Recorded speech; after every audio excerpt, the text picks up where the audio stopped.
ये एक जालिम लड़की की कहानी है। वो पूरे दिन नशे में रहती थी, किसी काम की नहीं थी, लेकिन अपनी बेचारी गाय पर जुल्म करती थी। कभी वो उबलता हुआ लावा गाय के ऊपर डाल देती, कभी जलते हुए लोहे के डंडे से उसे मारती थी। गाय दर्द से तड़पती, लेकिन कुछ नहीं कह पाती थी। हर रोज वो लड़की गाय को कहती, जा गांव से खाना चुरा ला, वरना आज तुझे जला दूंगी। गाय मजबूर थी। वो अपने 2 छोटे बच्चों के लिए चोरी करने जाती थी। रात के अंधेरे में गांव के घरों से खाना उठा कर लाती थी, ताकि उसके बच्चों को भूख न लगे। लेकिन एक दिन गांव वालों ने उसे चोरी करते हुए पकड़ लिया। लोगों ने गुस्से में आकर उस पर उबलता हुआ पानी डाल दिया। गाय दर्द से चिल्लाने लगी। उसकी आंखों से आंसू नहीं, आग निकल रही थी। किसी ने भी उस पर तरस नहीं खाया। वो किसी तरह बची और खाली हाथ घर लौटी। जैसे ही वो घर पहुंची, लड़की आग बबूला हो गई। तू खाना नहीं लाई? और उसने गुस्से में आकर गाय को एक पेड़ पर उल्टा लटका दिया। गाय चीखती रही, लेकिन उस निर्दयी लड़की का दिल नहीं पसीजा। रात भर गाय लटकी रही और उसके बच्चे भूख से तड़पते हुए उसकी गोद में ही सो गए। सुबह जब गाय नींद से उठी तो उसने देखा उसके दोनों बच्चे गायब थे।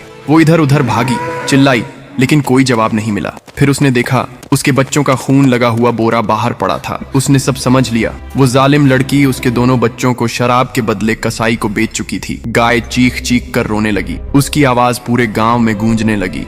वो अपने बच्चों को याद करती रही और उनके बिना जीने की हिम्मत खो चुकी थी। गाय धीरे धीरे उस पुराने कुएं की तरफ चली गई, जहां वो अक्सर अपने बच्चों को ले जाया करती थी। उसने एक बार आखिरी बार आसमान की ओर देखा और बच्चों की याद में वो कुएं में कूद। फिर भी किसी ने इस गाय के लिए लाइक और सब्सक्राइब नहीं किया।